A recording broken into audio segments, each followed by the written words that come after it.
Let me say something that's going to sound completely insane. Right now in 2026, while packaging companies are slashing headcount, freezing budgets, blaming tariffs and fuel prices, and wars, watching their margins get crushed and telling their boards they're just trying to survive. A small group of packaging companies are quietly building something 10x bigger. Not 10% bigger, not double, 10 times. And here's the part that'll really mess with your head. The ones building 10x, they're working less frantically than the ones grinding just to survive. I know that sounds like motivational garbage, but it's not. It's what's happening when you stop doing more of what isn't working and build a completely different machine instead. I'm David Marinak. For 35 years, I've been in the specialized packaging space. And today I'm going to show you exactly why survival mode is the most dangerous place your company can be at right now. And what the 10x companies are doing for their competitors they can't even yet see coming. Look, I get the survival mode. I've watched it destroy companies for 35 years, and here's how it goes. Packaging company hits a rough quarter. Revenue dips. A big account pulls volume. A key rep leaves. Margins compress on whatever work is left. And the instinct, the completely human, completely understandable instinct is to do more of what used to work. More calls, more quotes, more trade shows, more distributor meetings, more hustle. This is what I call 2x thinking. Work twice as hard, get twice the output, survive another quarter. Here's the problem with that. 2x thinking keeps you trapped inside the same broken system that created the problem in the first place. You're running faster on a treadmill that's already broken. And all that energy you're burning trying to grind for 2x, that's energy you're not spending building the thing that actually changes your company's trajectory. Ben Hardy wrote something that's completely reframed how I think about growth. He said, 10x is actually easier than 2x. Not because 10x requires less effort, because 10x forces you to abandon the broken system completely. And that abandonment is the breakthrough. You can't get to 10x by making more cold calls. You cannot get to 10x by booking another trade show. You cannot get to 10x by hiring one more sales rep or pushing your distributors harder.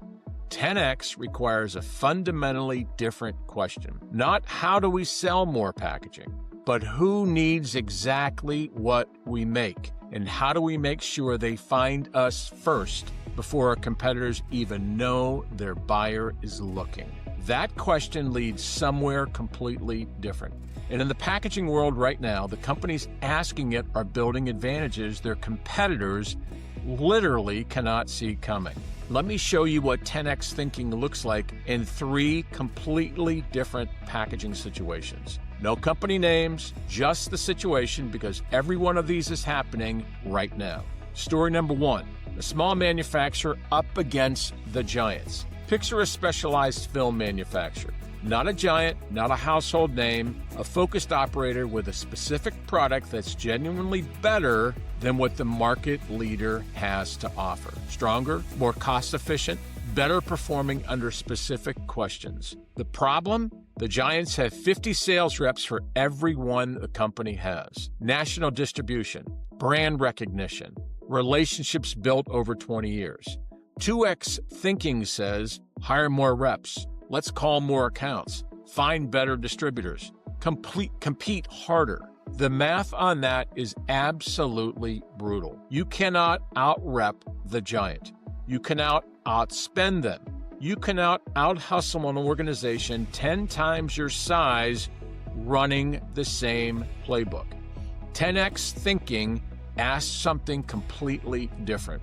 Where is the giant not paying attention? What specific buyer segment is too small, too specialized, or too scattered for the giant to serve well, but represents a massive, recurring opportunity for a focused operator who commits to owning it completely? And then, what does that look like to become the answer in that segment? Not just a competitor who competes, but the only logical choice before the giant even realizes the segment even exists. That's not competing. That's a different ballgame. A focused operator who owns a specific niche in AI search, who shows up as the recommended solution every single time a buyer in that segment asks a question, isn't fighting the giant. The giant doesn't even know the fight is happening. That is 10x. Story number 2, contract packagers stuck in old thinking. Picture a contract packaging company with serious capabilities. Kitting, repack, bundling, shrink, a facility that can handle recurring pack-out at scale. Certifications, compliance, the real deal. The challenge, keeping that facility busy year-round with the right kind of work. Not one-off projects, not even subscription box programs that spike and disappear. Recurring, predictable, margin positive. 2X thinking says get more of what you already have. Call the same types of clients. Do more outreach. Hope the pipeline fills. That's not a strategy. That's a prayer with a calendar attached. 10x thinking starts with a completely different analysis. Who are the top competitors in that space? Not generally, specifically. What are they telling buyers? Where are they strong? More importantly, where are they weak? Which buyer segments are they underserving? Which geographies are they ignoring? Which types of recurring pack-out work do they handle poorly?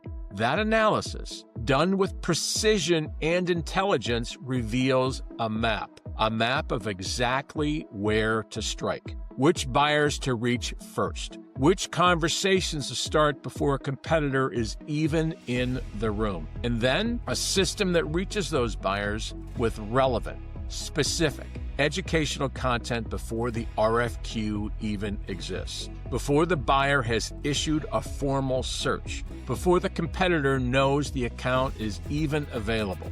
By the time the buyer is ready to make a move, your name is already the answer.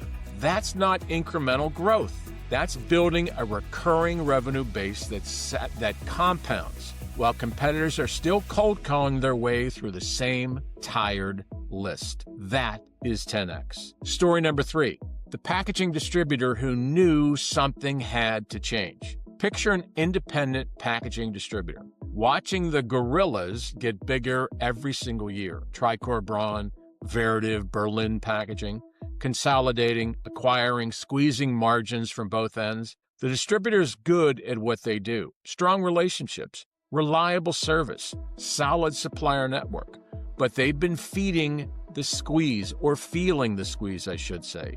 The accounts that used to be loyal are getting calls from reps with bigger catalogs and lower prices. The playbook that was built for the business is showing its age. For 3 years they watched, waited, hoped the consolidation would slow down. It didn't. And then they made a decision. Not to fight the gorillas on their terms, to go somewhere the gorillas cannot follow.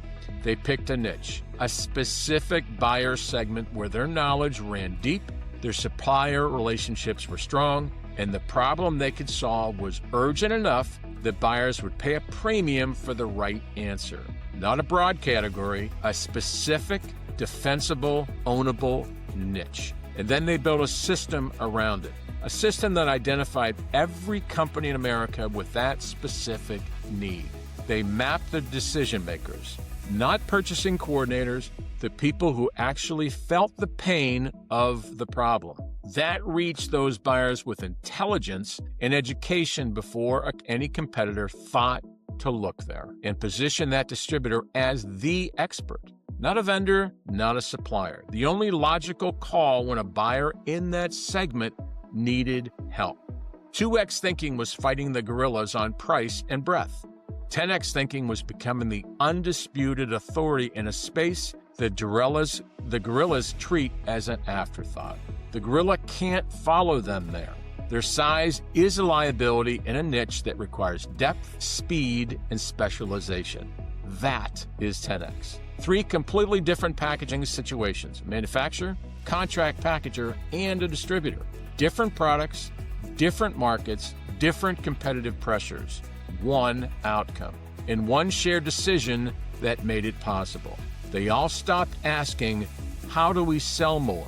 And started asking, who needs exactly what we offer? And how do we build a system that finds them, educates them, and delivers them ready to engage before our competitors know they exist? That question leads to a machine, not a marketing campaign, not a sales initiative, not a trade show strategy, a machine, one that runs continuously, that compounds monthly, that delivers what we call sales opportunities, buyers who are found, educated, and ready directly to the sales team.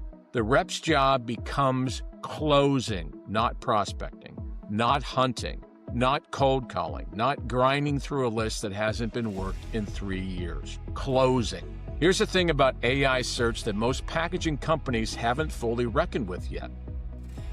The specialized packaging niches, the specific, defensible, ownable categories where focused operators have real advantages, are largely unclaimed in AI search right now.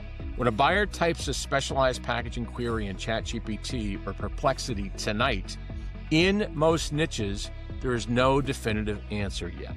The field is completely empty. I've seen right now a $15 billion packaging giant with specialized product pages that are completely invisible to AI crawlers because that's how their site was built. A company spending more in marketing in a month than most packaging companies make in a year. Invisible in the one place buyers are increasingly looking. If a $15 billion company can't figure this out, that niche is open. Your competitors are asleep. The companies moving right now, claiming their niche in AI search this quarter, are building an advantage that compounds every single month. The buyers who find them become educated.